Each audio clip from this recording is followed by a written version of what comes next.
অনেক দিন পর আপনাদের সাথে দেখা হলো। সবার আমি মঙ্গল কামনা করি। মাঝে মাঝে এই সুবর্ণার সুযোগে ওর ওর ওর সহযোগিতায় আপনাদের সাথে একটু কথা বলার সুযোগ হয়। তবে আমার স্ত্রী যেহেতু শোনেন রোজ, তো সেই সূত্রে আমারও কম বেশি শোনা হয়েই যায় আপনাদের এই ধর্মালোচনা। আমার ভালোই লাগে। তো আজকে আমাকে বলল যে কিছু বলতে, কিছু আলোচনা করতে। তো আমি ভাবছিলাম যে এখন আমাদের একটু ছেলেদের সমস্ত পরীক্ষার দিন একটু ছেলেদের সাহায্য করতে হয়, বিশেষ করে উইক ছেলেদের। সকাল যখনই সুযোগ পাই তাদের একটুখানি অনলাইন টনলাইনে দেখি। যাই হোক, তো ভাবলাম যে কী বলা যায়, কি আলোচনা করা যায়। তো হঠাৎ করে আমার মাথায় একটা খেয়াল এলো যে আমাদের পৌরাণিক যুগে, ভারতের পৌরাণিক যুগে বহু ঘটনা সাক্ষী আমরা আছি। সেই পৌরাণিক যুগের একটি ঘটনার সাথে যদিও তার মধ্যে অনেক মিশ্রণ ঘটেছে, তার মধ্যে অনেক উপমা এসে গেছে বা তার সঠিক ব্যাখ্যা হয়তো হয়নি, কিন্তু সেই ঘটনাগুলির সাথে আমরা অনেকেই পরিচিত এবং সেগুলো খুব ইন্টারেস্টিং কাহিনী। আমরা কম বেশি সবাই সেই কাহিনীগুলি জানি। কিন্তু ওই কাহিনীগুলো যে সমাজ ঘটনাগুলি ঘটেছিল, কিন্তু বহু যুগ পার হয়ে যাওয়ার ফলে তার মধ্যে এমন কিছু মিশ্রণ ঘটে গেছে, তার যে কাহিনীর পেছনে যে মর্মার্থ, সেগুলি আমরা অনেক সময় উদ্ধার করতে পারিনি। তো সেক্ষেত্রে যদি মর্মার্থগুলি উদ্ধার করা যায়, সেটা আজকের দিনেও কিন্তু সেগুলি খুব কার্যকরী হয় বলে আমার বিশ্বাস। তাই সেরকম একটি ঘটনা আমি আজকে একটু উল্লেখ করব, পৌরাণিক ঘটনা, এবং তার মধ্যে দিয়ে কি শিক্ষা আমরা পাচ্ছি এবং আজকের যুগে সেই ঘটনার মর্মার্থ কি বর্তমান এই আধুনিক বিজ্ঞানের যুগে, সেইটা একটুখানি সংযোগ স্থাপনের একটা চেষ্টা করব আমার সীমিত ক্ষমতা দক্ষতার মধ্যে দিয়ে। ঘটনাটা হলো, আমরা সবাই জানি বহু যুগ আগে সাবিত্রী সত্যবানের কাহিনী। তো সেই কাহিনীতে আমরা কি শুনেছি, কি জানি, যে হস্তিনাপুরের কাছে এক রাজ্যের রাজা ছিলেন। তার বহুদিন পর, বহু চেষ্টার পর, তার কোনো সন্তান সন্ততি ছিল না, বহু চেষ্টার পর একটি তার কন্যা সন্তান হয়। তাকে খুব আদর যত্ন করে মানুষ করে তার রাজা, এবং সে যখন পূর্ণবয়স্কা হয় তার নাম সাবিত্রী রাখা হয়। যেহেতু সাবিত্রী কোনো দেবী দেবতার পূজা করে তারা সেই কন্যা প্রাপ্ত হয়েছিল তাদের, সেই সূত্রে সেই সাবিত্রী তার নাম রাখা হয়। এবং তাকে ছোটোবেলা থেকেই যেমন করে শিক্ষা দেওয়া হতো, সেই যুগে আর্য ভারতীয় যা নীতি, সেই রীতিনীতি অনুসারে তাকে সম্পূর্ণভাবে দক্ষ করে তোলা। বিশেষ করে শিক্ষার মধ্যে একটি বিশেষ ব্যাপার ছিল, বিশেষ করে মেয়েদের শিক্ষার ব্যাপারে, যে তাদের বর চয়নের ব্যাপারে কিভাবে দেখা উচিত, কি গুণ দেখা উচিত, কোন বংশ দেখা উচিত, তার জন্যে কোন বর উপযুক্ত, সেই সম্বন্ধে একটা বাস্তব সম্যক শিক্ষা, সেই সময় একটা বাড়তি শিক্ষা তাদের দেওয়া হতো বিশেষ গুরুত্ব সহকারে। কেননা আমাদের আর্য ঋষিরা মনে করতেন যে প্রকৃত বিবাহের মধ্যে দিয়েই এবং নারীর প্রকৃত চয়ন অনুসারে যদি বিবাহ হয়,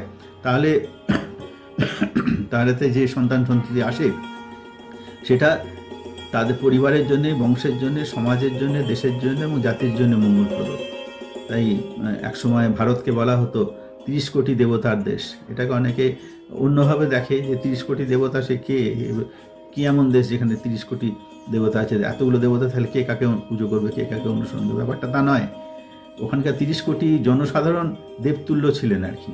তার মূল কারণ ছিল এই ঋষিতান্ত্রিক সমাজ ব্যবস্থা, ঋষিতান্ত্রিক শিক্ষা এবং সেই অনুপাতিক বিবাহ, যার জন্যে উচ্চ সংস্কারের মানুষ সেখানে জন্মগ্রহণ করত। যাই হোক, তো তাকে শিক্ষিত করে তোলা হলো এবং শেষ পর্যন্ত রাজা তিনি বললেন যে এবার তোমার বিবাহের সময় হয়েছে এবং তোমাকে বিবাহ করতে হবে। হ্যাঁ, করতে হবে। তোমার কি ইচ্ছা? তো বললো যে আমার ইচ্ছা যে আমাকে আপনারা যেভাবে শিক্ষা দিয়েছেন সেই অনুসারে আমি চাই আমার পছন্দ মতন বর আমি চয়ন করব। তখন রাজা বললো ঠিক আছে, তোমার যা ইচ্ছে তাই হবে। তখন তাকে ব্যবস্থা করে দিলেন এবং সে বহু জায়গায় ঘুরে টুরে বিভিন্ন রাজ্য ঘুরলেন তিনি ওই রাজকন্যা যিনি, সাথে সৈন্য টৈন্য ইত্যাদি বা এবং তাকে নিয়ে যাওয়ার মতন ব্যবস্থা করে রাজা করে দিলেন। ঘুরতে ঘুরতে ঘুরতে বিভিন্ন জায়গায় যায়, রাজ্যে যায়, দেখে যে কাদের কোনো কোনো রাজপুত্র যারা তারা অনিয়ন্ত্রিত, কোথাও দেখছে যুদ্ধ বিগ্রহের মধ্যে তারা ব্যস্ত, কোথাও দেখছে যার প্রচণ্ড অর্থপিপাসু।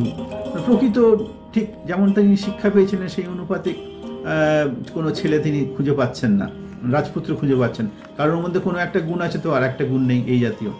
করতে করতে লাস্ট শেষ পর্যন্ত একটা বনের প্রান্তে সে যায়, সেখানে খোঁজ পায় যে একটি রাজপুত্র বা একটি রাজা এবং রাজপুত্র এবং তার পরিবার বলতে বাবা মা এবং রাজপুত্র শহর থেকে অনেক দূরে একটি জঙ্গলের প্রান্তে সেখানে সে থাকে।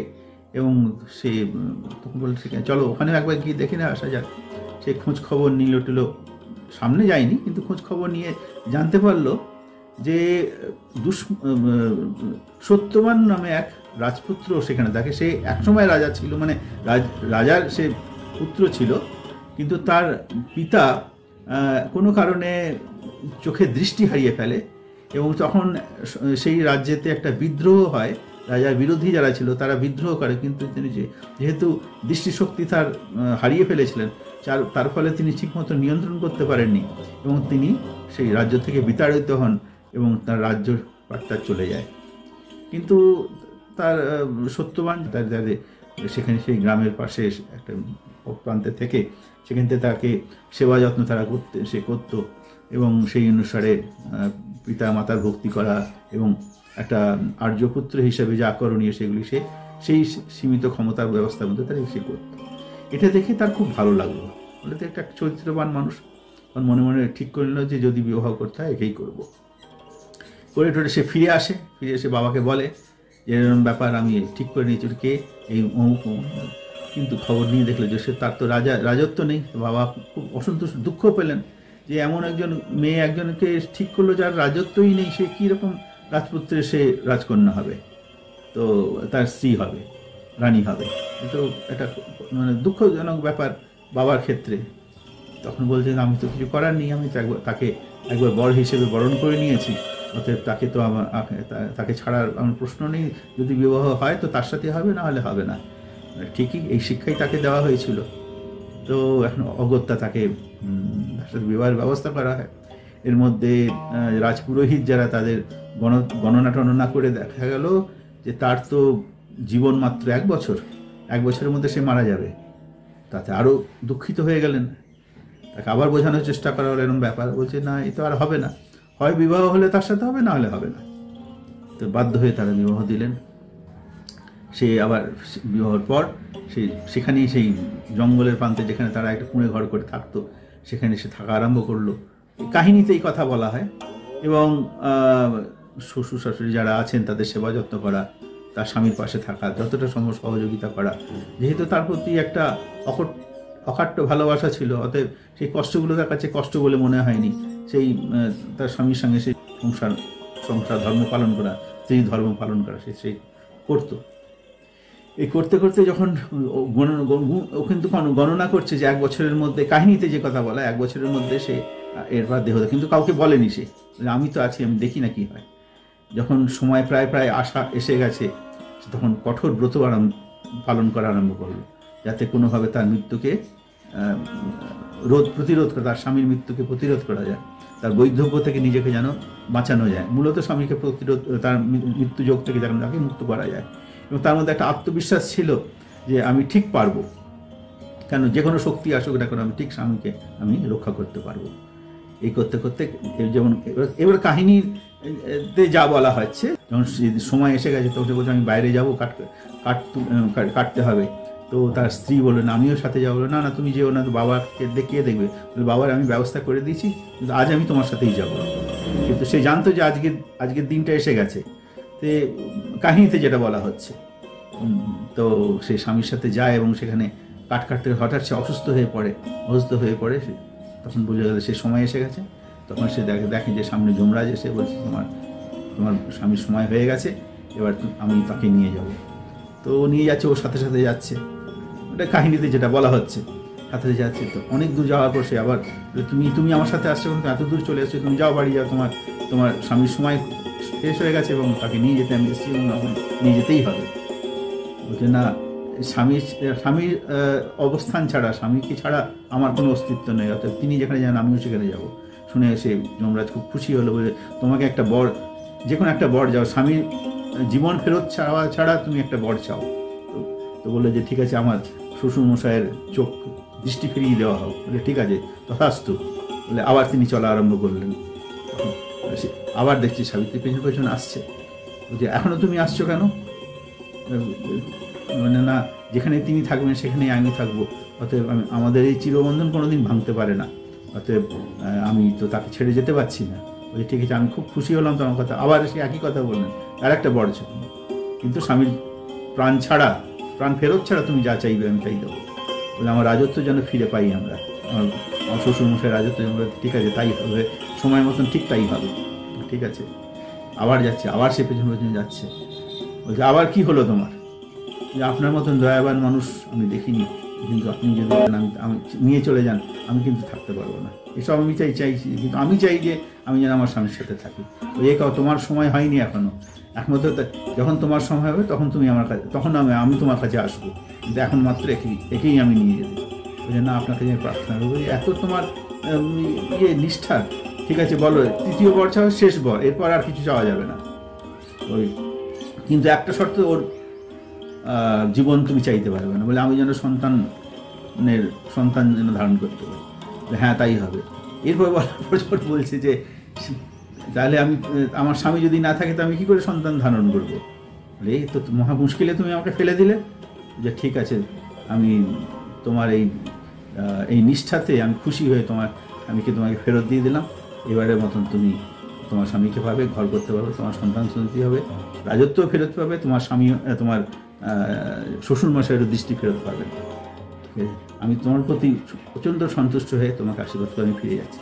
এই কাহিনী। এরপর তারা ফিরে আসে এবং সব কিছু যা হবার, দৃষ্টি ফিরে পান এবং রাজত্ব ফিরে পান, তারা সন্তান সম্ভবা হন এবং তার বলে শতপুত্রের মা তারা জননী হয়েছিলেন আর কি, মানে পিতামাতা হয়েছিলেন তারা, জনক।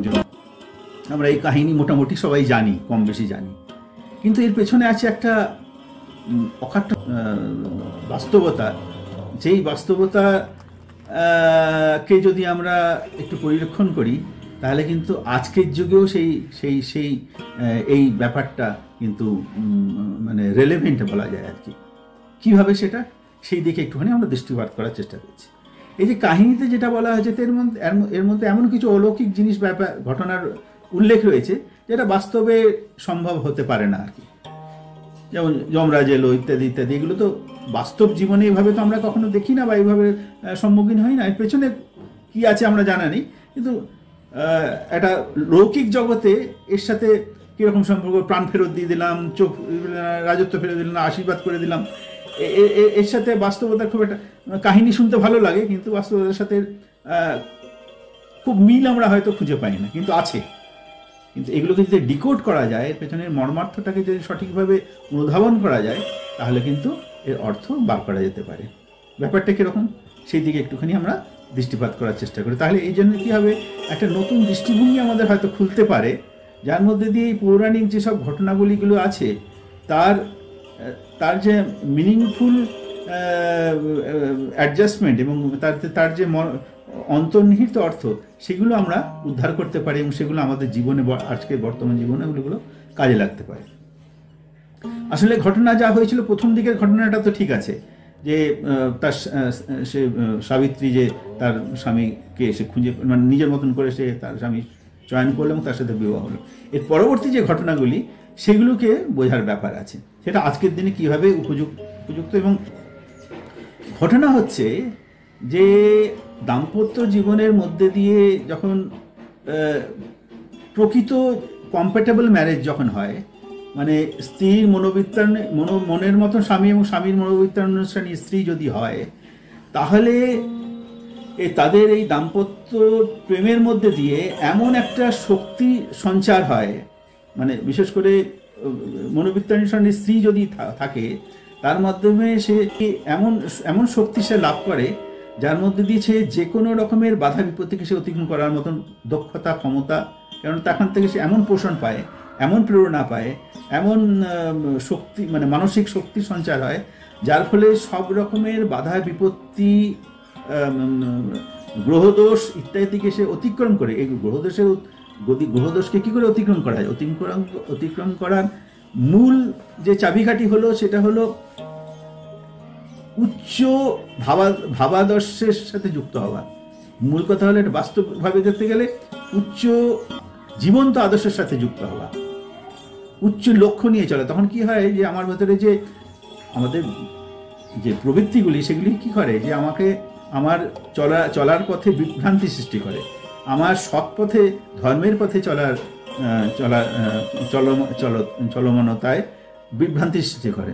ঈশ্বরের পথে মানে বৃদ্ধির পথে, ব্রহ্মত্বের পথে, মানে ছড়িয়ে পড়ার পথে, বৃদ্ধি হওয়ার পথে তারা বাধা সৃষ্টি করে আমাদের ডাইভার্ট করে দেয়।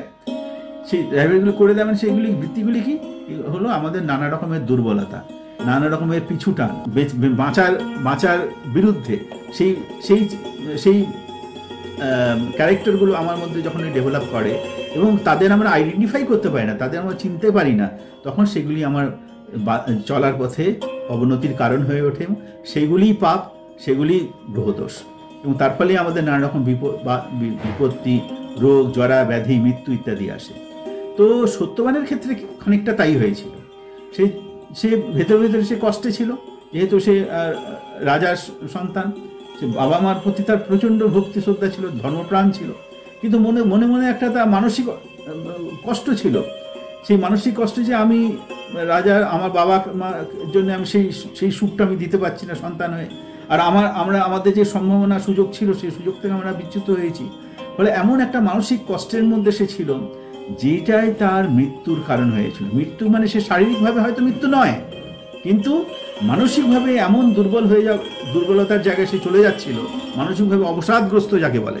শারীরিক মৃত্যু না হলেও সে মেন্টালি সে একটা মেন্টাল ডেথের পর্যায়ে চলে যাচ্ছিল। সেটাকেই ওই কাহিনীর মধ্যে বলা হয়েছে 1 বছরের মধ্যে তার মৃত্যু মানে তার মানসিক মৃত্যুযোগ, মানসিকভাবে সে সম্পূর্ণ শক্তিহীন হয়ে ওঠা।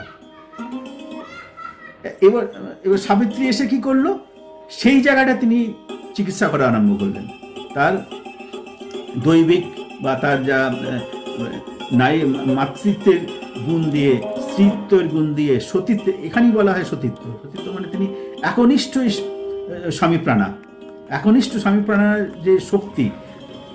বহু মহাপুরুষ বলেন, ঠাকুরকেও বলতে শুনেছি বহুবার, যে সতী স্ত্রী যারা, তারা তাদের আধ্যাত্মিক ক্ষমতা অনেক বড় বড় সন্ন্যাসীদের থেকেও বেশি হয়। এত তারা আধ্যাত্মিক ক্ষমতা সম্পন্ন হয়ে ওঠে ওই যে নিষ্ঠাবান চলার মধ্যে দিয়ে, স্ত্রীর যে স্বামী নিষ্ঠার মধ্যে দিয়ে যখন সে চলে, তার মধ্যে এমন সে শক্তি অর্জন করে, বড় বড় সন্ন্যাসীরাও পর্যন্ত সে তার কাছে কিন্তু পরাস্ত হয়ে যেতে পারে। মানে তার থেকেও দক্ষতায়, ক্ষমতায়, উপলব্ধিতে সে এমন একটা পর্যায়ে চলে যায়। সেই সতী স্ত্রীর যে শক্তি, তার যে শক্তি, মানসিক শক্তি, সেই মানসিক শক্তিটা তার ভেতরে সঞ্চারণ সে নিয়মিতভাবে করে যাচ্ছিল। এবং তার ফলে কি হলো, যে তার ভেতরে এমন একটা সেই তার যে ক্ষত্রিয়ত্ব যেটা, সেই ক্ষত্রিয়ত্বের সে আমাদের জাগরণ হলো। তার ফলে কি হলো, যে মৃত্যুকে সে আস্তে আস্তে মৃত্যুর মুখে যে এগিয়ে যাচ্ছিল, মানে সেই মানসিকভাবে সে একবারে সমাপ্তির দিকে যাচ্ছিল, মানসিক শক্তির থেকে সে শক্তি ক্ষয় যেভাবে যায়, সেটাকে সে প্রতিরোধ করলো। মানে মৃত্যুর জমকে সে আটকে দিল। এইটার মূল অর্থ এই, যম মানে একটা আকাশ থেকে একটা বিরাট ওই দৈত্যের মতো একটা লোক এলো, গদা নিয়ে তাকে নিয়ে এলো, ব্যাপারটা তা নয়। মানে মৃত্যুর সম্ভাবনাগুলোকে সে আস্তে আস্তে প্রতিরোধ করে তুলল এবং রাজত্ব ফিরে পেল। যাও তোমার রাজত্ব ফিরে পাবে, আশীর্বাদ করে, দুহাত তুলে আশীর্বাদ করে একটা আলো বেরিয়ে এলো, রাজত্ব পেয়ে গেল। তা তো হয় না, এটা তো একটা কাহিনীর মধ্যে, কিন্তু তার পেছনে কারণ অন্য। তাকে এমনভাবে সে প্রেরিত করে তুলল, স্থানীয় যে মানুষগুলি ছিল, যারাও খুব দুঃখী ছিল, তাদের সে সংগ্রহ করা আরম্ভ করলো, তাদের সৈন্যবাহিনী করে তুলল, তাদের ইউনাইটেড করে সেই রাজত্বকে সে নিজের রাজত্ব ফিরে পেল এবং বাবাকে আবার সেই জায়গায় বসালো। মানে এখানে অন্ধ মানে শারীরিকভাবে হয়তো অন্ধ নন তিনি, কিন্তু কোনো একটা অবসেশনের ফলে তিনি সঠিক সিদ্ধান্ত নিতে পারছিলেন না, যার ফলে সে বিদ্রোহ রাজত্বে ঘটেছিল। তাকে যখন এই সাবিত্রী এসে তার শ্বশুর মশাইকে এবং তার স্বামীকে এমনভাবে সে সঠিক পথে চালনা করার শক্তি প্রেরণা সে দিল, যার ফলে তার মধ্যে নতুন করে দৃষ্টিভঙ্গি খুলে গেল, অর্থাৎ তার স্বচ্ছ দৃষ্টিভঙ্গি তার কাছে আবার নতুন করে ভুলগুলো সে বুঝতে পারলো এবং সঠিকভাবে সংগঠিত করে সেই নতুন করে সে রাজত্ব স্থাপন করলো। এবং তাকে বলছে শতপুত্রের তারা জনক জননী হয়েছে। শতপুত্র মানে একটা মানুষ তার শতপুত্রের জন্ম দিতে পারেন না। শতপুত্র মানে তার প্রত্যেকটি প্রজাকে, তার শত শত প্রজাকে সে নিজের সন্তানের মতন করে তারা পালন করা আরম্ভ করলেন। ফলে সেই বিদ্রোহের সম্ভাবনাগুলো সব নষ্ট হলো ডিউ টু দিস তোমার সাবিত্রী। সে এসে সমস্ত ব্যাপারটাকে এমনভাবে ম্যানেজ করে তুললো, এইটাই হলো স্ত্রীত্বের গুণ। এখন এর ভেতরে যে মর্মার্থ বলতে এইটাই বোঝায়। সাথী শুধু ওই কাহিনী বলে একটা সুন্দর গল্প শুনে আমরা ঘরে চলে গেলাম নিজের মতন থেকে গেলাম, অত তার সাথে আমি জীবনীয় কোনো রসদ পেলাম না, তাহলে কিন্তু তার এই গল্পের যে আসল উদ্দেশ্য সেটা কিন্তু পূরণ হবে না। আসল উদ্দেশ্য হলো এই গল্পের পেছনে যে মূল যে বক্তব্য সেটা হলো যেটা আজকের দিনেও সম্ভব। রাজত্ব ফিরে না পেতে পারি, কিন্তু আমাদের জীবনীয় রাজত্ব বা আমার জীবন যা নিয়ে আমার জীবন, সেটা তো তার বিস্তৃতি তো শুধু দুটো স্বামী স্ত্রী আর দুটো সন্তান সন্ততি আর এই কথা নয়। আমার আশেপাশে পরিবেশ, যে পরিবেশ থেকে আমি প্রতিদিন আমি তার প্রতি ঋণী। একটা ধুতি পরতে গেলে কত মানুষের সাহায্য সেই ধুতির পেছনে থাকে, পরিশ্রম তার পেছনে থাকে। এক গ্রাস ভাত মুখে তুলতে গেলে সে কত মানুষের পরিশ্রমের ফলে সেই ভাতটা আমার হাতের মধ্যে আসছে। সে চাল উৎপাদন থেকে শুরু করে, ক্ষেত চাষ করা থেকে শুরু করে, তার বীজ আসা থেকে শুরু করে, তাকে পালন করা থেকে, তাকে রক্ষা করার থেকে আরম্ভ করে জল করতে বাজার হয়ে কত লোকের সাহায্যের মধ্যে দিয়ে সেই জিনিসটা আমার হাতে আসছে, এক গ্রাস আমি চাল খাবার। সেইটাই বলছি যে প্রতিটি মানুষের কোনো না কোনোভাবে আমি ঋণী। সে আমার বেঁচে থাকার ক্ষেত্রে সে তার সহযোগিতা বা তার একটা অবদান রয়েছে, সেই অবদানকে আমি অস্বীকার করতে পারি না। তো এই যে সবাইকে নিয়ে থাকা, এইটাই তো ধর্মবোধ। যা করলে আমার এবং পরিবেশের বাঁচা বাড়া ধারণ হয় তাই হলো ধর্ম। সেই ধর্ম যদি সেটাই যদি ধর্ম হয়, তাহলে তো কাউকে আমি বাদ দিতে পারি না। তো এই গল্পের মূল অর্থ হলো তাহলে এই ব্যাপারটা আস্তে আস্তে দানা বাঁধবে কি করে আজকের যুগে, কোন কোন বিষয়গুলির প্রতি আমাদের নজর দিতে হবে। সেটা আমি ধর্ম বলি, বিজ্ঞান বলি, সমাজনীতি বলি, রাজনীতি বলি, ব্যাপারটা বিশেষ করে আমার কাছে তো একই। যে নীতি আমাকে এবং আমার পরিবেশকে বেঁচে থাকতে সাহায্য করে, সেটা যদি রাজনীতিকেও বলে রাজনীতি বলতে পারে, কি অর্থনীতি বলে অর্থনীতি বলতে পারে, যদি সমাজনীতি বলে সমাজনীতি বলতে পারে, সে যদি পারিবারিক নীতি বলতে পারিবারিক নীতি বলতে পারে, ধর্ম বলতে পারে ধর্ম বলতে পারে। তবে ধর্ম কথার ব্যাপকতাটা অনেক বেশি, ধর্মের মধ্যে সব কিছু এসে যায়। এমনকি বিজ্ঞানও ধর্ম থেকেই সৃষ্টি। মানে বিজ্ঞান মানে কি, এমন কিছু কৌশল যে কৌশলগুলি অ্যাপ্লাই করে, যেমন আমাকে এখান থেকে দিল্লি যেতে হবে, আমি ট্রেনে যেতে পারি, আরও তাড়াতাড়ি প্লেনে যেতে পারি, সুপারফাস্ট ট্রেনে যেতে পারি। তো এই যে সুযোগগুলো আমাকে করে দিচ্ছে, এটাকে বলে বিজ্ঞানের অবদান। তো বিজ্ঞানের অবদান যে এলো, সেটা কোথার থেকে এলো? যাতে আমি ভালো থাকি। তাহলে ভালো থাকার কৌশলটা কিন্তু যাতে আমি থাকি, তাই তো ধর্ম। যে আমাকে যা করলে আমাকে আমার অস্তিত্ব ধারণ হয়, তাই যদি ধর্ম হয়, তো ধর্ম থেকেই বিজ্ঞানটা এসছে। মানে আমার বেঁচে থাকার আকুতি থেকেই বিজ্ঞানের সৃষ্টি। তাহলে এই বেঁচে থাকার আকুতিটা কি সুরক্ষা পাবে কি করে, কোন পথের মধ্যে দিল, তার সাথে এই গল্পের একটা সম্পর্ক রয়েছে। তাহলে একটা মানুষ বেঁচে থাকে কিসের ওপর? একটা মানুষের অস্তিত্ব কিসের ওপর? প্রাণী থেকে মানুষের পার্থক্য কি? প্রাণী মানে আমি মানুষ ছাড়া যে প্রাণী বা অন্যান্য জীবের কথা বলছি, গাছপালা থেকে শুরু করে পশু পাখি, হাতি, গন্ডার, বাঘ, কুকুর, যাই হোক, তাদের সাথে আমাদের পার্থক্য কি? ওরা একটা জৈবিক প্রাণী। ওদের জৈবিক চাহিদা, যখন খিদে পায় তখন খায়, যখন তেষ্টা পায় তখন গিয়ে জলের খোঁজ করে, যখন খিদে পায় তখন খাবারের খোঁজ করে, যখন তাদের প্রজননের সময় হয় প্রজনন করে। এটা তাদের একটা জৈবিক নিয়ম। মানুষের ক্ষেত্রে এই জৈবিক ব্যাপারটা আছে, তার সাথে আরেকটা বড় অ্যাডভান্টেজ যেটা মানুষকে তাদের থেকে সম্পূর্ণভাবে আলাদা করেছে, সেটা হলো তার মেন্টাল স্টেট। মানসিকভাবে সে তাদের থেকে অনেকখানি উন্নত, যার জন্যে বলা হয় যে ঈশ্বর প্রাপ্তি কিন্তু এলে গেলে আগে মনুষ্য জন্ম দরকার। কারণ মনুষ্য জন্মের মধ্যে দিয়ে সে সাধনা করে সে ঈশ্বর প্রাপ্তি হতে হয়। পশু জগতে কিন্তু ঈশ্বর প্রাপ্তি হতে পারে না। নিজেকে উন্নত করার এবং এই যে সবাইকে নিয়ে যে আমি যেখান থেকে আমার উৎপত্তি তার সাথে যে একাত্মতার যে সম্পর্ক, সেই সম্পর্কটাকে রিয়েলাইজ করা, মানে গড রিয়েলাইজেশন, সেটা কিন্তু একমাত্র মানুষ তার মননশীলতার মধ্যে দিয়ে, সাধনার মধ্যে দিয়ে অন্য পশুরা করতে পারে না। তাই মানব জন্ম মহা পুণ্যের জন্ম, বহু কষ্টের পরে সে মানুষ জন্ম পায়। এই কোটি কোটি জীব রয়েছে, তার মধ্যে মানুষ যে হচ্ছে গুটি কয়েক মানুষ, হয়তো 150 কোটি 200 কোটি মানুষ আছে, কিন্তু সেটাও কিন্তু সেই তুলনায় সংখ্যায় অনেক নগণ্য, যদি রেশিও বার করা যায় অনেক কম। তার মধ্যে আবার যারা ভগবত চর্চার মধ্যে দিয়ে আসার চেষ্টা করছে সেই রেশিওটা আরো কম। তার ভেতরেও যারা নিষ্ঠার সাথে করে যাচ্ছেন আরো কম, এবং তার মধ্যেও আবার লিমিটেড চুজড পার্সন, যাকে বলে যীশু খ্রিস্ট বলেছিলেন, দে আর চুজেন পার্সন, তারা যারা ঈশ্বর দ্বারা তারা চয়নিত মানুষ, যারা এই ধর্ম পালন করেন এবং ধর্মকে মানুষের মধ্যে চারিত করার চেষ্টা করেন। ধর্মযাজক, সে প্রথম নিজে সাধন ভজন করে নিজে পরিশুদ্ধির মধ্যে দিয়ে অন্যকে, এটাকে আমরা বলি যজন এবং যাজন। মানে যজন মানে নিজের আত্মশুদ্ধি, এবং যাজন মানে সেই আত্মশুদ্ধির পথটাকে মানুষের মধ্যে চালিত করা। কারণ সবাইকে ভালো না করতে পারলে আমার ভালো লাগে না, সবার মুক্তি না হলে আমার মুক্তি নেই, এই ভাবনায় সে পৌঁছে গেছে, যার জন্য সেই যাজনটা করছে। এটার সাথে অনেকে ধর্মান্তরিতের কথা বলে, সেটা ধর্মান্তরণ করার যে কথা, ধর্ম যদি একটা হয় তো ধর্মান্তরণ কোনো প্রশ্নই নেই। তার মানে যারা ধর্মান্তরণের কথা বলছে তারা কিন্তু মানে ধর্মবিরোধী কাজ।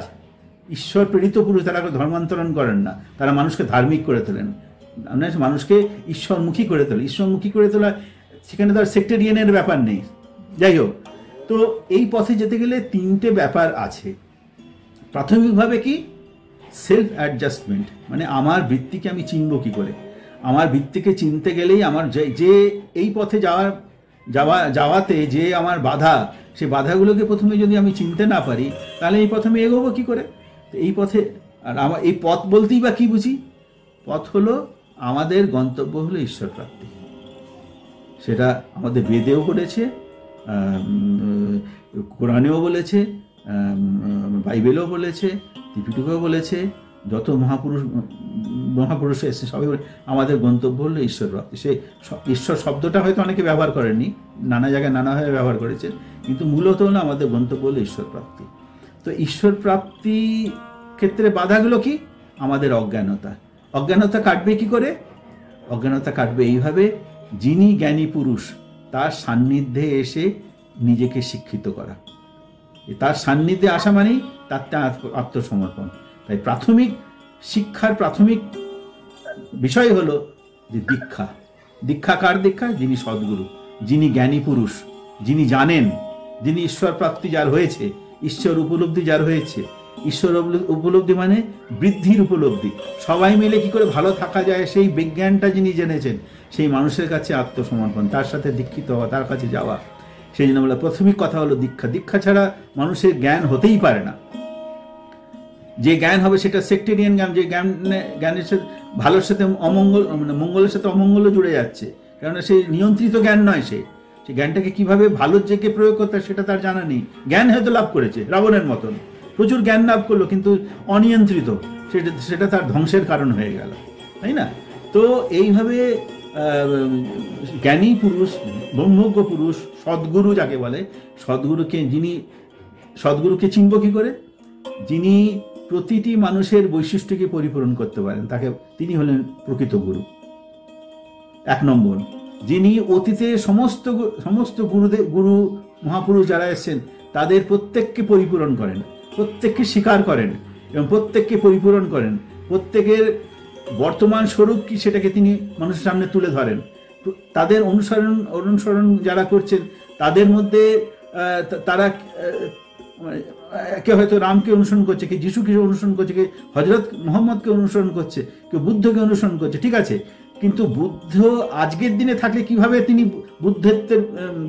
বুদ্ধত্বকে অনুশীলন করতে হতো সেইটা তিনি শিখিয়ে দেন। বুদ্ধের প্রতি আরও বেশি তাকে মানে শ্রদ্ধাশীল করে, হজরতের প্রতি আরও শ্রদ্ধাশীল করে প্রকৃত মুসলমান করে দেন। যিনি প্রকৃত মুসলমান, তাই বলা হয় যে প্রকৃত মুসলমান, প্রকৃত খ্রিস্টান, প্রকৃত বৌদ্ধ, প্রকৃত হিন্দু যে হবে তাদের মধ্যে কোনো পার্থক্য থাকবে না, কেন প্রত্যেকের গন্তব্য একই, ঈশ্বর লাভ। যখনই বিভেদ আসছে তার মানে সে প্রকৃত হচ্ছে না, তার মধ্যে বিভাজন সৃষ্টি করছে। জলকে কখনো ভাগ করা যায় না, জলকে ভাগ করে গেলে আবার সে জলই হয়ে যায়, এটা একটা বিভ্রান্তি। তার মানে বর্তমানের সাথে অতীতের যে যোগাযোগ সেইটাকে সেই যোগাযোগটা ধারণ করতে পারছেন, যার ফলে এই বিভাজনটা তারা করছেন। তাহলে সে যে এমন যিনি হবেন, যিনি অতীতের সাথে বর্তমানকে সংযোগ রক্ষা করবেন, প্রতিটি বৈশিষ্ট্যের মানুষকে পরিপূরণ করতে পারবেন এবং প্রত্যেককে তিনি স্বীকার করবেন, শ্রদ্ধা করবেন এবং তাকে তার মতন করে বাড়িয়ে তুলতে পারবেন। এরকম ব্যক্তিত্ব সম্পন্ন তিনি হলেন প্রকৃত গুরু, সদ্গুরু, যিনি হলেন the pivot of the whole civilization. পুরো সিভিলাইজেশনকে যে নিয়ন্ত্রণ করে নিয়ে যেতে পারেন, এককেন্দ্রিক চলনে সবাইকে চালিত করতে পারেন।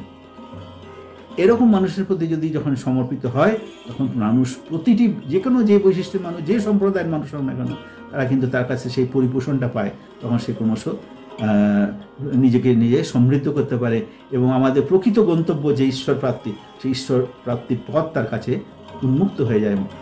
আর এই সাথে কি হলো, যখন সে তার কাছে আত্মসমর্পণ করলো, সাথে সাথে সে শিক্ষিত হওয়া আরম্ভ করলো। দীক্ষাকে অনুসরণ করে শিক্ষা, দীক্ষা এবং শিক্ষা একসাথে চলে। দীক্ষা জেনে মানুষের দীক্ষিত হলো, তখনই তার মধ্যে শিক্ষা হয়। তার জন্য এর পুঁথিগত শিক্ষা সে যে নাও যদি হয়, পুঁথিগত জ্ঞান যদি তার নাও হয়, কিন্তু তার অন্তরের জ্ঞান কিন্তু সে পরিস্ফুট হবে। বহু এরকম মানুষ দেখা গেছে। কবির, তিনি তো কোনো শিক্ষিত ছিলেন না, কিন্তু কবিরের দোহা আজকের দিনেও এমন দর্শনের ছাত্রদের কাছে এমন গবেষণার বিষয় যে বছরের পর বছর তার পার হয়ে যায় কবির দোহাগুলোকে গবেষণা করে তার ভেতরের অর্থগুলোকে বার করা। মানে ভলিউমের পর ভলিউম বই বেরিয়ে যাচ্ছে। তিনি কিন্তু ছিলেন অশিক্ষিত। শ্রীরামকৃষ্ণ স্কুলের গণ্ডিও পার করেননি। শ্রী ঠাকুর অনুকূলচন্দ্র ম্যাট্রিক পর্যন্ত যাননি, মানে পড়া কোনো কারণে তার হয়নি আর কি। তো এই যে তারা কিন্তু তার ভেতরে জ্ঞানের, বিশ্বের বড় বড় বিদ্বান মানুষগুলো তার কাছে এসে মনে করতে এই আমার বিষয় ইনি সবচেয়ে বেশি জ্ঞানী। কোথা থেকে আসে?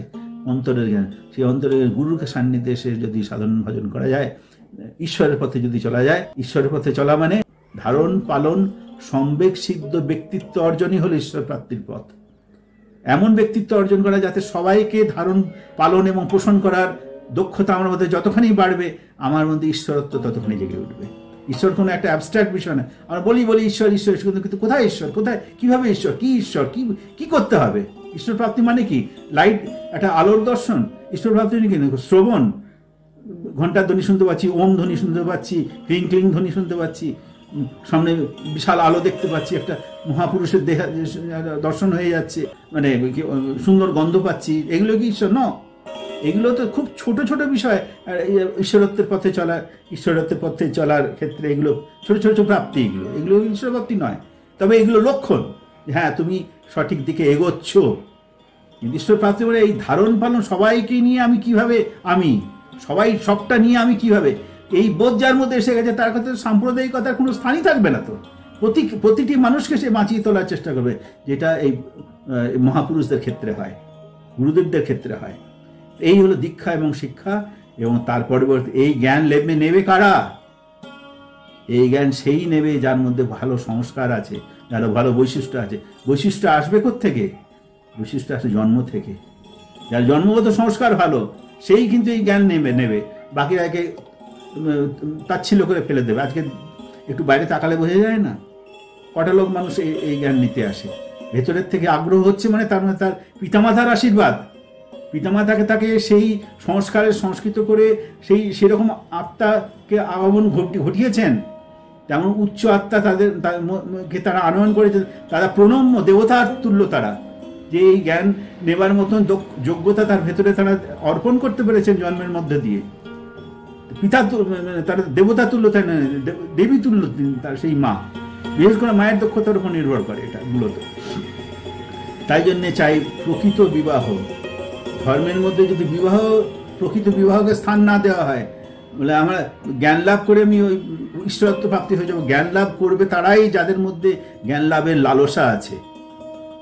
আর লালসাটা শুধু প্রাকৃতিক পারিপার্শ্বিকের ব্যাপার না, প্রকৃতি থেকে তাকে প্রেরণা দিয়ে হয় না। ভেতরে যাদের থাকে তারাই হয়।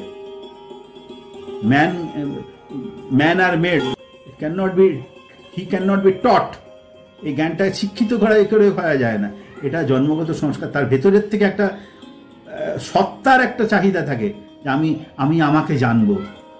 বুদ্ধের মধ্যে যে ছিল, এমনি বহু বুদ্ধের সমসাময়িক হাজার হাজার লোক ছিল, কিন্তু বুদ্ধের মধ্যে এলো কেন? কোথার থেকে এলো? পূর্বজন্ম বলে, আর পূর্বজন্মের যদি ভালো সংস্কার থেকেই থাকে, সেটা আসছে কোথায়? এটা উপযুক্ত জায়গাতেই আসে, যেখানে পবিত্র দাম্পত্য সম্পর্ক। শ্রীরামকৃষ্ণ হয়ে এলেন কেন? সবাই ওখানে, গ্রামে তো প্রচুর লোক ছিল, শ্রীরামকৃষ্ণ সেখানে এলেন কেন? তাদের বাবা মার মধ্যে সেই ব্যাপারটা ছিল, সেই আধারটা ছিল। সেই আধারটার জন্য প্রকৃত রকম শিক্ষা এবং প্রকৃত বিবাহ দরকার আছে, না হলে সে আধার না হলে তারা সেখানে নেমে আসতে পারেন না। তাই দীক্ষা, শিক্ষা এবং বিবাহ, এই তিনটেকে যদি ঠিক করতে পারে, এবং বিবাহ কি তার জীবন্ত উদাহরণ নেই সাবিত্রী সত্যবানের কাহিনী। সেই কাহিনীর মধ্যে কিন্তু দীক্ষা, শিক্ষা, বিবাহ তিনটেই কিন্তু ছিল। তো এই গল্পের মধ্যে দিয়ে আমরা মোটামুটি এই শিক্ষা পেলাম যে বর্তমান যুগে যদি আমাদের চলতে হয়, তাহলে কোন কোন দিকগুলোকে প্রতি নজর রাখতে হবে, এবং সেই দিকগুলোকে যদি সঠিকভাবে নিয়ন্ত্রণ করতে পারি এবং মানুষকে নিয়ন্ত্রণ করতে উদ্বুদ্ধ করতে পারি, তাহলে একটা প্রকৃত ব্যক্তি জীবন, প্রকৃত দাম্পত্য জীবন, প্রকৃত পারিবারিক জীবন, প্রকৃত সমাজ জীবন, প্রকৃত রাষ্ট্র এবং আন্তঃরাষ্ট্রীয় জীবন আমরা লাভ করতে পারি বলে আমার বিশ্বাস। এই কথা বলে আজকে আমি আমার যেটুকু বক্তব্য শেষ করছি। প্রণাম, ধন্যবাদ।